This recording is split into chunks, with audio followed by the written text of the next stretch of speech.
ETF index mutual funds నేర్చుకుని stock మార్కెట్లో రాణించాలనుకుంటున్నారా? వెంటనే ఈ నెంబర్కి కాల్ చేయండి. హలో అండి, రామ్ గారు నమస్తే. నమస్తే అండి. చాలాసార్లు రిలేషన్షిప్స్లో చూస్తూ ఉంటాం. ఏంటి అని అంటే కొన్నిసార్లు ఎక్కువగా హస్బెండ్స్ నుంచి ఉంటుంది, మెన్ నుంచి ఉంటుంది అనమాట. లైక్ ఏ విషయంలో అయినా they don't let opposite person to, అంటే లైక్ స్పౌస్, పార్ట్నర్ ఎవరైనా కానీ they don't led to keep there point. ఏదైనా మాట్లాడుతున్నా కానీ నీకేం తెలుసు అని అందరిలో, అంటే నాకే తెలుసు తినకేం తెలియదు అని ఒకే పాయింట్లో నేనే కరెక్ట్ అన్నిట్లో, తినకేం తెలియదు అని, నీకేం తెలుసు మాట్లాడక కామ్గా ఉండు. లేదంటే కొన్నిసార్లు అని చెప్పినా కానీ మీరు అన్నట్టు మనకి పబ్లిక్లో కూడా అందరి ముందు కూడా కసురుకోవడం, విసురుకోవడం, ఇట్రా అట్రా అని కొంచెం చిరాకు పడ్డం, అలాంటివన్నీ చేస్తూ ఉంటారు. సో ఇది ఆపోజిట్ పర్సన్ మీద ఎలా ఇంపాక్ట్ పడుతుంది? అండ్ అసలు ఈ పర్సన్ అయినా కానీ అలా చేయడం ఎంతవరకు కరెక్ట్ అంటారు అసలు? ఇలాంటి కేసెస్ నా దగ్గరకు వస్తుంటాయండి మోస్ట్లీ.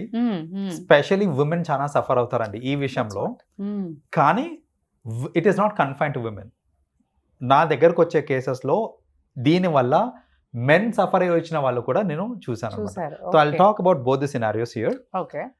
అసలు చాలా మంది ఏంటంటే స్ట్రైట్ ఫార్వర్డ్గా ఉంటాను, నేను ఆనెస్ట్గా ఉంటాను, ఏదైనా సరే నేను చెప్పేస్తాను, ఫేస్ మీద చెప్పేస్తాను అని అదొక గర్వంగా చెప్పుకుంటారు అనమాట. లైక్ నేను అసలు ఏదున్నా సరే స్ట్రైట్ ఫార్వర్డ్ చెప్తాను, దట్స్ మై స్ట్రెంగ్త్ అని చెప్పుకుంటారు. మీరు స్ట్రైట్ ఫార్వర్డ్గా ఉండడము, నిజాయితీగా ఉండడము ఇవన్నీ ఇంపార్టెంట్, కరెక్టే. కానీ సమయం, సందర్భం అనేది కూడా ఇంపార్టెంట్, రైట్? సో అలా ఈ సమయం సందర్భం చూసుకోకుండా ఎక్కడ పడితే అక్కడ నేను నోటుకు వచ్చింది మాట్లాడేస్తాను, చెప్పేస్తాను అని అంటే అవతల వాళ్ళకి చాలా నెగిటివ్ ఇంపాక్ట్ ఉంటుందండి. Like I tell you an incident. Like జనరల్గా ఫీమేల్ క్లయింట్స్ నా దగ్గరకు వచ్చినప్పుడు వాళ్ళు చెప్పే ప్రాబ్లమ్స్ ఏంటంటే, నేను ఏదన్నా సపోజ్ క్యాబ్ బుక్ చేయని చెప్పేస్తారు మా హస్బెండ్ నాకు, ఓలానో ఊబరో బుక్ చేయని చెప్తారు. బుక్ చేయనగానే నేను యాప్ ఫస్ట్ టైం ఓపెన్ చేస్తున్నాను, అప్లికేషన్ ఫస్ట్ టైం ఓపెన్ చేస్తున్నాను, అందులోంచి నేను ఏదైనా డౌట్ అడిగాను అనుకోండి, చుట్టాలందరూ అక్కడే ఉంటారు. ఇప్పుడు లొకేషన్ ఎలా సెలెక్ట్ చేయాలి అని అడగంగానే, ఇంత చదువుకున్నావు నీకు ఆ మాత్రం తెలియదా? సో ఇట్స్ లైక్ స్ట్రైట్ ఫార్వర్డ్గా అందరి ముందు ఇంత చదువుకున్నావు నీకు ఆ మాత్రం తెలియదా అని అనేసరికి ఏమవుతుందంటే తనకి అది చాలా చిన్న చూపు చేసినట్టు అందరి ముందు అక్కడ. సో అందుకనే ఇలాంటి ఇన్సిడెంట్స్ కొందరు ఏంటంటే నీకు అది నీ వల్ల కాదు, ఇది ఏంటంటే జనరలీ నీ వల్ల కాదు అనేది అమ్మాయిలు అబ్బాయిలతో అనడం అనేది నేను I have seen a lot of times coming. ఎలా అంటే ఇప్పుడు సపోజ్ ఫ్యామిలీలోనే ఒకరు ఏదో మంచి కార్ కొనుక్కున్నారు, డిస్కషన్ స్టార్ట్ అయ్యి మనం కూడా కొనుక్కుందాం మాట్లాడాలంటే, నీ మొహానికి ఆ కారు కొంటావా నువ్వు అని అనేయటము స్ట్రైట్. మీ స్తోమత ఉండకపోవచ్చు, ఆ సమయానికి ఉండకపోవచ్చు, బట్ మేబీ ఫ్యూచర్లో ఉంటుండొచ్చు. ఆర్ మీరు అలా మాట్లాడకుండా ఎస్ మనం ట్రై చేద్దాము, కొంచెం డబ్బులు కూడబెట్టుకొని అని ఇలా కొంచెం పాజిటివ్గా మాట్లాడితే నిజంగా కొనుక్కునే స్తోమత ఉంటుందేమో. అలా కాకుండా నీ మొహానికి నువ్వు అది కొంటావా అనేటప్పటికి ఏమవుతుంది అని అంటే ఇట్స్ ఎ హ్యూజ్ డిస్రెస్పెక్ట్ అండి. అండ్ మెన్కి మీరు ద మూమెంట్ డిస్రెస్పెక్ట్ చేశారు అంటే కనుక ఆ particular men will become very weak. ఖచ్చితంగా until the relationship is broken or he dies or whatever, ఇది అదొకటి పడిపోతుంది. తినకు ఎప్పుడు నా మీద నమ్మకం లేదు, చిన్న చూపు చూస్తుంది, నన్ను లైక్ అందరి ముందు ఇలా చేస్తుంది అని చెప్పేసి వస్తుంది. అండ్ ఇంకోటి ఫ్యామిలీ డిస్కషన్స్ లో ఈ చాడీలు ఒకటి చెప్పుకుంటారండి, అదొకటి చాలా తగ్గించాలి అసలు యాక్చువల్గా. అంటే ఎలా అంటే లేడీస్ ఇలా కూర్చొని ఏంటంటే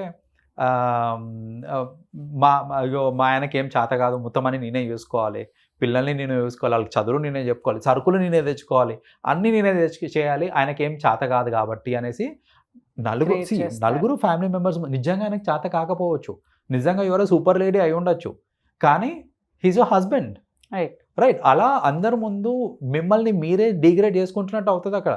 మీరు అలా చెప్పుకోవడం వల్ల అంటే లేడీస్ ఏమనుకుంటారంటే నన్ను నేను పొగుడుకుంటున్నాను, నన్ను నేను పెంచుకుంటున్నాను అనుకుంటారేమో, కానీ ఇన్ ద ప్రాసెస్ మీ హస్బెండ్ని మీరు డిగ్రేడ్ చేస్తున్నారు, మీ పార్ట్నర్ని డిగ్రేడ్ చేస్తున్నారు మీరు, రైట్? సిమిలర్లీ మెన్ కూడా చూస్తుంటా నేను. ఏంటంటే ఇప్పుడు సపోజ్ ఎనీ ఇన్సిడెంట్లో ఇట్లా మొత్తం ఫ్యామిలీ గ్యాదరింగ్లోనే అవుతున్నప్పుడు అది పొద్దున లేస్తే గొప్ప, 9 గాంధీ లేవదు, అని ఇలా ఏదైనా అనటము. వంట గురించి డిస్కషన్ వంట గురించి వచ్చినప్పుడు ఆమెకి ఇదన్నీ చేత కాదు, ఆ.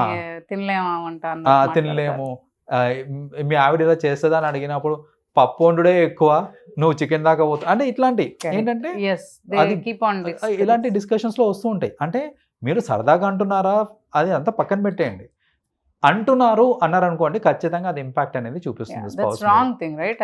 Absolutely wrong. మీకు ఏదన్నా ఇష్యూస్ ఉన్నా, మీకు స్ట్రైట్ ఫార్వర్డ్గా ఏదైనా చెప్పాలనుకున్నా కూడా, అంటే మీరు అబద్ధం చెప్పకుండా ఏదైనా చెప్పాలి అనుకున్నా కూడా, it is always better to do it in private. మీరు ఇద్దరే ఉన్నప్పుడు మాట్లాడుకోండి, చెప్పుకోండి. అంతేగాని ఇప్పుడు నా దగ్గరకు వచ్చిన రీసెంట్ కేసు అంటే వెరీ రీసెంట్ కేసు ఏంటంటే, ఒక lady she wanted to start a business. తను బొటీకో ఏదో పెట్టుకుందామని అనుకుంటాను నేను. అంటే వాళ్ళ ఫ్యామిలీ మెంబర్స్ అందరి ముందు ఆమె ఏంటంటే ఆమె ఒపీనియన్ చెప్పుకుంది. ఏమని అంటే, నేను ఒక బిజినెస్ పెట్టుకుందాం అనుకుంటున్నాను, ఇట్లా బొటిక్ స్టార్ట్ చేద్దాం అనుకుంటున్నాను అనగానే ఇమీడియట్లీ వాళ్ళ హస్బెండ్ అందరి ముందు గట్టిగా నవ్వేశాడంట. ఏమనలేదు, ఫస్ట్ గట్టిగా నవ్వేశాడు. నవ్వేసేసరికి that itself is like cheap చేయడం అయిపోయింది. It's very insulting. అండ్ దాని తర్వాత వచ్చిన డైలాగ్ ఏంటంటే, నువ్వు ఫ్యామిలీనే చక్కగా మేనేజ్ చేయలేవు, బొటిక్ ఏం మేనేజ్ చేస్తావు అందరి ముందు. And now she is like I want divorce. ఈ చిన్నదానికి అంటే ఇప్పుడు మనకి అది చిన్నది అనిపిస్తుంది, మనకి తెలిసింది అదొకటే ఇన్సిడెంట్. అలా ఎన్ని ఇన్సిడెంట్లు అయి ఉన్నాయో, ఎన్నిసార్లు అతను అట్లా డిస్రెస్పెక్ట్ చేసి ఉండొచ్చో ఇది మనకు తెలియదు. సో అలా ఏమవుతుందంటే ఇలాంటి చిన్న చిన్న వాటి వల్ల, అంటే జస్ట్ బికాస్ స్ట్రైట్ ఫార్వర్డ్ నిజంగా ఆమెకి కేపబిలిటీ లేదనుకోండి, మీరు తర్వాత బొటిక్ బిజినెస్ అనేది అంత ఈజీ కాదు, దానికి చాలా నాలెడ్జ్ ఉండాలి. కరెంట్లీ మనకు అది లేదు, నాలెడ్జ్ కొంచెం డెవలప్ చేసుకున్న తర్వాత దీని గురించి ఆలోచిద్దాం. ఫస్ట్ తెలుసు, లేకపోతే నీకు ఆ నాలెడ్జ్ లేదు కాబట్టి ఫస్ట్ తెలుసుకో, కొంచెం బ్యాక్గ్రౌండ్ వర్క్ చేయి, first you come to know, తర్వాత కాన్ఫిడెంట్ గా నువ్వే పెట్టచ్చు అంటే బాగుంటుంది. అది అలా మేనేజ్ చేయొచ్చు ఇట్లాంటి వాటిని, రైట్? అంతేగాని నీ వల్ల కాదు అని ఎందుకు స్ట్రైట్ ఫార్వర్డ్. ఇప్పుడు నీ వల్ల ఎందుకు కాదు, బికాస్ నీకు నాలెడ్జ్ లేదు, అది చెప్పు. నీకు కరెంట్లీ నాలెడ్జ్ లేదు కాబట్టి అంతే, not the right time. First knowledge develop చేసుకొని ఇలా చెప్పాలి తప్ప స్ట్రైట్ ఫార్వర్డ్గా చెప్పుకోవడం వల్ల ఖచ్చితంగా రిలేషన్షిప్స్ అనేది పాడైపోతాయండి. సో అందుకనే ఎవరన్నా అనుకుంటున్నారు అనుకోండి, నేను స్ట్రైట్ ఫార్వర్డ్ యూనో నేను ఏదన్నా మొహం మీద చెప్పేస్తాను అది నా గొప్పదనం అనుకున్నారంటే అది మీ గొప్పదనం కాదు. Understand, you can be straight forward, కానీ అందరూ ముందు చెప్పడం అనేది అది కించపరచడం. అది మీకు వచ్చేంత వరకు మీకు తెలియదు, మనం చేసేది పని ఏంటిది అనేది మనం ఎక్స్పీరియన్స్ అయితేనే మనకు తెలుస్తుంది తప్ప అదర్వైజ్ తెలియదు. కాబట్టి ఏ రిలేషన్షిప్ అన్నా బాగుండాలి అని అంటే కనుక ఫీడ్బ్యాక్ ఇచ్చుకోండి ఒకళ్ళ గురించి ఒకళ్ళు, కానీ ఇన్ పర్సన్ ఇచ్చుకోండి. పబ్లిక్లో అందరి ముందు ఫీడ్బ్యాక్ ఇచ్చి అరుచుకొని రిలేషన్షిప్ డిగ్రేడ్ చేయడం అనేది చాలా తప్పు అంటారు. Thank you so much Ram గారు. Thank you. వెల్కమ్.